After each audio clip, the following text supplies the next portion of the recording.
tout le monde, c'est Rayton. Aujourd'hui on se retrouve pour une nouvelle vidéo là où aujourd'hui j'ai décidé en fait de vous raconter toute ma Paris Game Week. Parce que je sais qu'il y en a plein qui n'ont pas pu venir à la Paris Game Week cette année et du coup je me suis dit pourquoi pas vous faire une sorte de gros story time de toute ma semaine à la Paris Game Week. Même les moments qui étaient un peu hors et tout pour tout vous raconter en détail parce qu'il y a eu trop de trucs qui sont arrivés. Beaucoup de bons délires. Honnêtement c'était vraiment cool. Donc je me suis dit pourquoi pas essayer, pourquoi pas faire cette petite vidéo totalement bonus sur la chaîne. Les amis, vous le savez bien évidemment que la Paris Game Week en gros c'est genre le gros salon de jeux vidéo qui a lieu tous les ans du coup à Paris évidemment. C'est genre le salon il a lieu à Pékin. La Paris Game Week à Pékin. Donc en vrai la Paris Game Week c'est cool pour plusieurs trucs. Donc pour les visiteurs c'est cool parce que ils peuvent découvrir des jeux, tester certains jeux qui sont déjà sortis mais qui sont quand même assez chers donc c'est mieux de les tester avant. Il y a aussi les jeux français, les jeux indépendants, il y a des écoles, enfin bref. En tout cas la Paris Game Week c'est très cool pour ça, mais il y a aussi la catégorie YouTubers. En gros je crois que quand t'es à partir de 50 000 ou 100 000 abonnés, un truc comme ça, tu peux demander directement à la Paris Game Week une accréditation qui te permet de rentrer tous les jours sur la Paris Game Week et du coup de rencontrer tes abonnés tous les jours. Ce qui est ultra cool et à chaque fois c'est un honneur de l'avoir parce que je trouve ça, même si c'est un petit bout de papier tu vois, pour moi ça a beaucoup d'importance. Donc j'ai eu mon petit pass cette année, il y a ma grosse tête, donc j'ai eu mon pass juste, attendez je vais vous raconter, juste pour avoir le pass c'était un délire. Le pass ils me l'ont envoyé par email sauf qu'ils me l'ont envoyé dans les spams et moi je l'avais demandé au tout début de la Paris Game Week dès qu'il y avait eu les accréditations qui étaient lancées, j'ai demandé mon accréditation. Et le truc c'est que vu que j'ai demandé tout début, quand j'ai reçu l'accréditation très rapidement. Et en fait l'idée c'est que je l'ai vu que je l'avais reçu, j'ai vu que j'avais reçu mes passes etc et tout allait bien. Sauf que moi en fait dans mes emails, quand il y a un mail qui tombe dans les spams, au bout de 30 jours, tous les spams et ben ils sont supprimés. Donc j'ai perdu mon accréditation. J'avais perdu et c'était ultra difficile d'en revoir. J'ai dû faire des appels, j'ai dû envoyer des mails à plein de gens, mais j'ai réussi à revoir une accréditation à la veille de la PGW. En gros j'étais avec un pote qui s'appelle Ludo, lui là en gros il avait le badge pour être cadreur, pour me suivre un peu partout dans la convention. Moi j'ai pas d'imprimante chez moi et on était à la veille de la convention, on avait vraiment pas le temps. Donc j'ai dû aller à mon école, donc qui est genre à 10 minutes ici à pied, et demander à Patoche, à Patrick, au Paty, donc en gros c'est un mec qui s'appelle Patrick, qui du coup bosse là-bas, s'il pouvait nous imprimer le truc, sauf que tu sais c'est le genre de mec qui est pas trop chaud pour aider les étudiants, parce que en vrai c'est une grosse école de radin là où je suis, hein. Genre tu leur demandes une feuille, ils te répondent rapidement d'aller te faire foutre, mais ça coûte 7 000 €.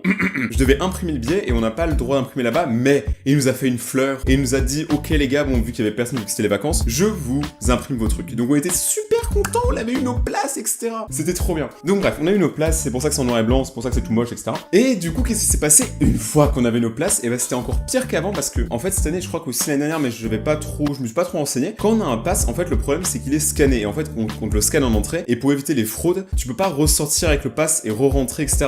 C'est très trop compliqué. Donc si tu sors de la Paris Game Week, tu sors et tu reviens pas avant le lendemain. Donc le problème, c'est qu'on est rentré par une entrée pour aller chercher, pour qui passait du coup le pass. Mais nous, on voulait aussi le petit accroche-cou comme ça. Et du coup, pour l'avoir, lui, il fallait retourner à l'entrée, mais une deuxième entrée. Donc, ouais, on a dû sortir et à la fin, on a dû faire un tour complet. Et en gros, ils nous ont dit, bah, vous êtes déjà rentré.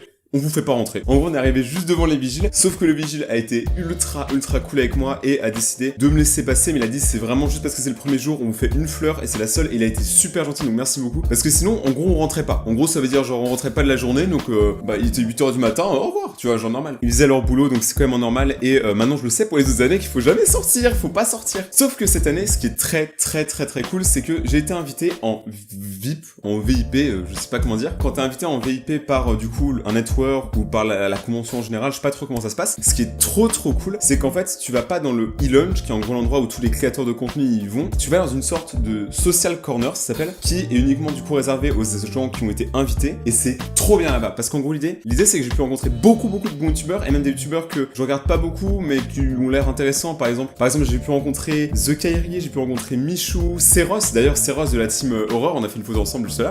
Pour The Kairi, je savais pas du tout, genre le mec, je le connaissais un peu, mais je savais pas du tout comment il allait, je savais pas comment il se comportait hors de ses vidéos. Et honnêtement, ça a été un amour, ça a été un des youtubeurs, je pense, les plus gentils durant la convention. Mais ils ont tous été, tout le monde a été adorable avec moi, tout le monde a été super gentil avec moi, et j'ai un stylo dans ma poche.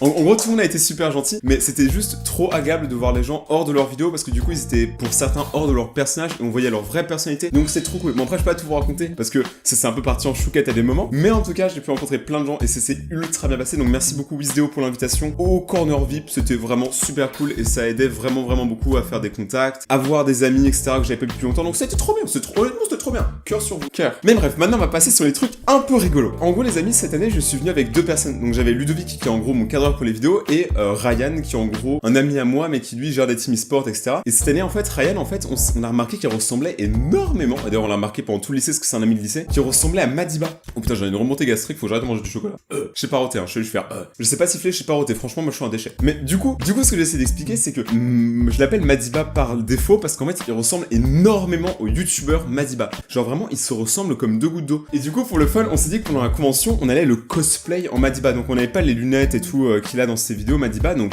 pour ceux qui connaissent pas, il ressemble à ça. Mais on sait qu'il s'habille toujours avec des vêtements assez clairs. Donc en gros, je lui ai prêté mes vêtements les plus clairs, donc une casquette Avenir, un pull Diva. Et du coup, il ressemblait vraiment beaucoup trop à Madiba. C'était impressionnant. On a fait toute la convention et des fois, il y a des gens qui le confondaient avec Madiba. Genre vraiment, tu sais, Madiba, il a 1 300 000 abonnés, un truc comme ça. Donc le gars, il pèse. Donc c'est-à-dire que si t'as 2-3 personnes qui se retournent en disant hey, il y a Madiba là-bas, bah tout le monde va y aller, normal, tu vois. C'est un peu stylé. Sauf qu'à un moment, c'est carrément parti complètement dans l'espace parce qu'à un moment, en fait, moi, sans faire exprès, genre, je dis Madiba et il y a des gens qui entendent que j'ai dit Madiba à Ryan. On était à côté du social corner et en gros, du coup, il y a Madiba qui passe juste à côté et il y a une bande de petits ou je sais pas quoi qui commencent à croire que c'est le vrai Madiba. Genre, ils commencent à lui foncer dessus, tu vois, genre des singes, tu vois, une horde de singes. C'est la planète des singes 2, la voix de l'extinction de Madiba. C'était fou. Mec, en vrai, c'était trop drôle parce que du coup, ce qui s'est passé, c'est que t'as des vigiles qui, genre Madiba, tu vois, il a pas le pass YouTube, il a juste un pass, tu vois, mais c'est pas le même. Il y a des vigiles qui sont arrivés en mode wow, on fait le mur. Tu sais, genre, vraiment, c'était des mastodontes, tu vois. Eux, c'est des singes, eux, c'était des gorilles.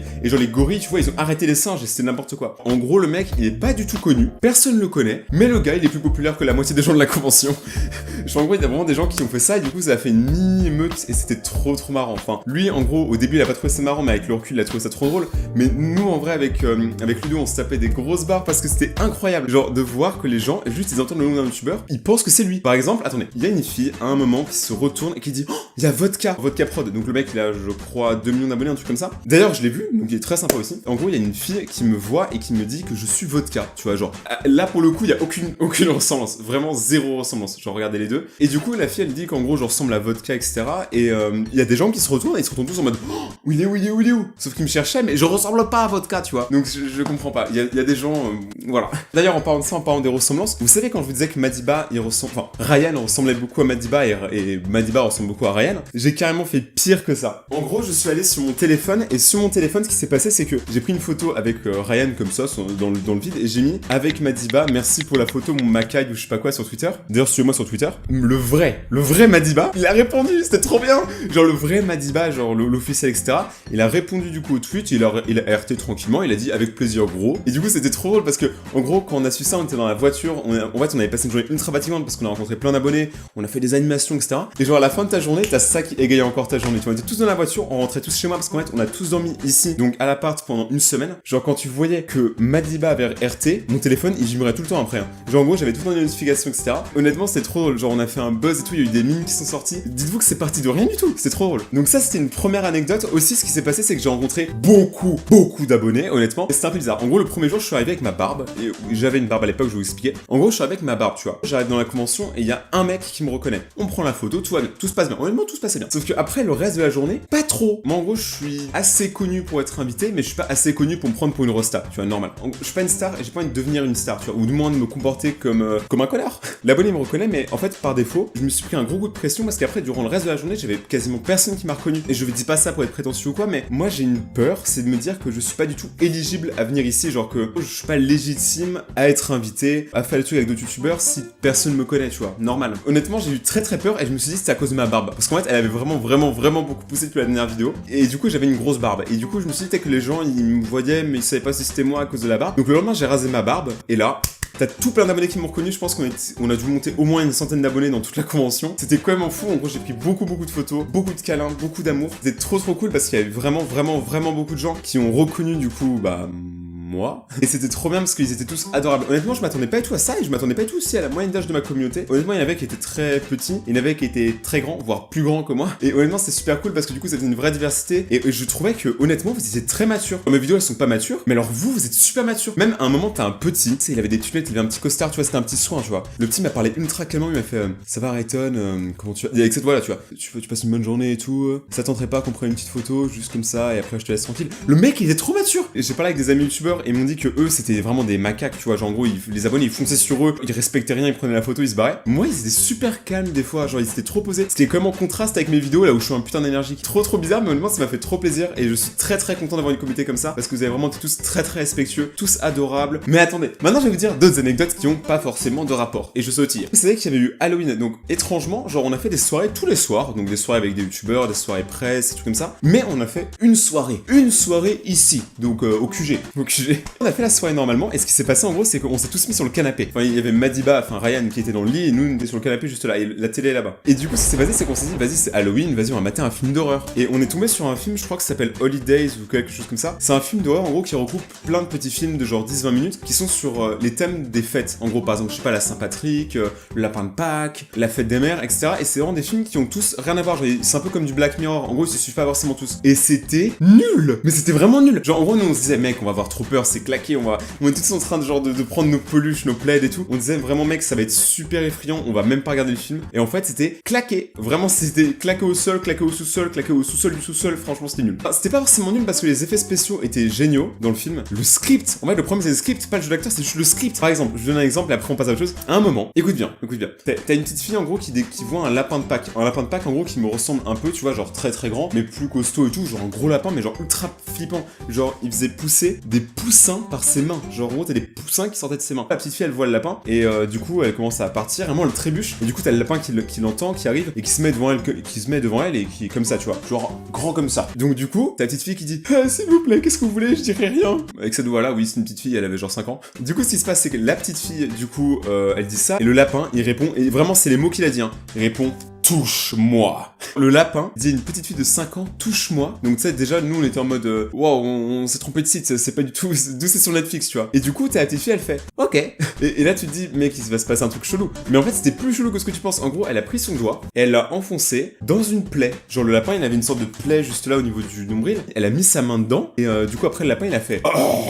Il était super content, tu vois. Genre, il était vraiment le lapin sauteur, le lapin de Pâques. Mais ce que la fille ne savait pas, c'est que le lapin a mis une carotte à la fille, littéralement. Parce qu'en gros, en fait, quand elle touche la plaie, elle va devoir devenir le nouveau lapin de Pâques. Parce qu'en gros, c'est un truc comme ça, genre en gros, tu échanges ton lapin de Pâques avec la plaie. Du coup, la fille, elle touche le ventre du mec, et après, le lapin, il fait « Dis au revoir à tes parents, tu pars dans l'au-delà ou je sais pas quoi », et elle devient un lapin de Pâques, et après, ça continue comme ça. Bref, on est d'accord que c'est le bordel. Enfin, je suis pas tout seul, c'est fou. C'était super cool. J'ai passé un super moment parce qu'on était avec les amis, on était pour une fois au calme, parce qu'en fait, moi, je suis quelqu'un qui bouge beaucoup en général. Et là, on était enfin tous là, on n'était pas stressés, pas de gens autour, pas de caméra, pas de trucs comme ça, on était vraiment juste nous. On a trop profité du film parce que c'était tellement débile, tellement ouf, tellement drôle qu'en vrai on s'est trop amusé. Beaucoup trop marrant à regarder. Parce qu'après il y avait d'autres trucs, par exemple il y a une fille qui accouche d'un serpent bois constructeur et après elle joue avec dans les champs. Ça a aucun sens, on sait pas comment c'est arrivé. Donc ça c'était très drôle aussi. Allez, une petite anecdote en plus aussi. Ludovic fume. Et fumer c'est mal, vous le savez. En gros Ludovic il fume et à un moment du coup il demande les gars venez on va dehors pour fumer. Donc on va dehors pour fumer et là t'as deux personnes qui ont des cheveux ultra colorés, un peu comme moi avant avec mes cheveux bleus, qui débarquent et qui demandent je crois du feu ou quelque chose comme ça pour fumer. Et après on commence à entamer une conversation avec eux et tout se passe extrêmement bien. En gros ils nous parlent, ils nous racontent leur vie, tout se passait bien vraiment, genre c'était super adorable et je sais plus par qu'est-ce qui s'est passé, en fait je sais plus du tout, un peu comme mes cheveux actuellement, je sais pas du tout ce qui s'est passé. T'as les deux qui le lendemain, en gros ils travaillaient pas ici, hein, ils travaillaient pas du tout sur un stand ou quoi, ils se sont mis à travailler sur un stand, et du coup je crois que c'était Power Lab ou Infomax etc. Ils se sont mis à travailler là-bas du jour au lendemain. C'était des gens qui avaient payé leur billet, hein, genre vraiment, et ils sont devenus exposants parce qu'apparemment ils cherchaient des gens parce qu'il y avait trop d'animation à faire. Ça a changé d'un coup, genre en gros ils sont passés de visiteurs à exposants comme ça, sans aucune raison, et je crois qu'ils étaient même pas payés, les pauvres. Mais bref, en tout cas ils ont kiffé leur vie parce qu'ils ont dit que c'était super fun, épuisant mais super fun. Mais en tout cas du coup vu qu'ils m'avaient rencontré juste avant et qu'ils savaient que j'étais youtubeur, j'ai été contacté, je sais pas ce qui s'est passé, j'ai été contacté pour en gros faire une animation sur le stand. Donc c'était la première animation que j'ai faite sur le stand, on a décidé ça vraiment à l'arrache, hein. C'était genre 30 minutes avant, je devais streamer devant tout le monde mes talents sur Fortnite, alors que vous savez très bien que sur Fortnite je suis pas terrible. Et honnêtement pour la première fois j'étais chaud, je sais pas ce qui s'est passé, genre la nouvelle saison, j'ai joué une partie de la nouvelle saison, en gros je faisais genre 5 à 7 kills par game, sauf la dernière je me suis fait one shot, et c'était trop bien parce qu'en fait je jouais sur un PC qui valait genre 6000, 7000 euros, c'est genre un des PC les plus chers que j'ai vu de ma vie, et sûrement que je verrai de ma vie. Et du coup je jouais sur le PC et en gros t'avais tous les abonnés qui pouvaient voir du coup mon live et ils étaient trop contents parce que du coup il y a beaucoup d'abonnés qui se sont venus et étrangement je sais pas comment parce qu'en fait honnêtement je suis pas connu, tu vois, sur Instagram et Twitter, vous êtes pas beaucoup à me suivre, hein. Je vous conseille de me suivre aussi dans la description. Moi j'avais trop peur, je me suis dit putain ils m'ont mis une animation et tout, et en fait t'as mes potes qui étaient en mode allez vas-y fais-le, et moi j'ai accepté, mais je sais pas pourquoi, parce qu'en fait j'avais trop peur qu'il y ait personne qui vienne, parce que tu sais, gros comme j'ai dit tout à l'heure je suis pas assez connu pour en gros je fais un tweet et là t'as toute la page W qui débarque. Moi je suis beaucoup moins connu que ça. Du coup j'ai dit oui parce que dans le doute, tu vois, ça peut être rigolo comme expérience, ça peut faire des liens et tout. Et du coup ça a très bien marché. Et j'ai juste fait un tweet et une story sur Instagram pour dire que j'étais dans le stand, mais genre j'ai fait ça genre 20 minutes en avance, tu vois. Les gens avaient 20 minutes pour potentiellement voir le tweet ou le post Insta et venir sur le stand. Et donc honnêtement je me suis dit, mec, je vais mourir. Mais après mes potes ils m'ont dit t'inquiète, au pire c'est pas grave, tu vois, ça avait pas beaucoup de gens qui viennent. En fait, parce qu'il y avait déjà beaucoup de gens qui étaient sur le stand, pas forcément fait une méga différence. Mais du coup, j'ai eu des abonnés qui sont venus. J'étais trop content. J'arrive pas à croire que, genre, il y a des abonnés qui soient venus me regarder jouer à Fortnite. Donc, déjà, moi, jouer à Fortnite, c'est incroyable. Mais alors, des abonnés qui viennent me voir jouer à Fortnite, mais là, et du coup, ça, c'était trop drôle parce que du coup, ils étaient derrière moi, ils m'encourageaient à fond. Il y avait des barrières, tu vois. Mes abonnés qui étaient en mode, allez, vas-y, Rayton, fais le kill. C'était trop bizarre. C'était trop bien. Et d'ailleurs, je remercie vraiment beaucoup tous les gens qui étaient au stand, etc. Parce que ce soit les gens qui étaient dans le public ou les gens qui travaillaient sur le stand, vous étiez tous adorables et vous m'avez beaucoup aidé. Vous m'avez mis la confiance, vous m'avez brainstormé,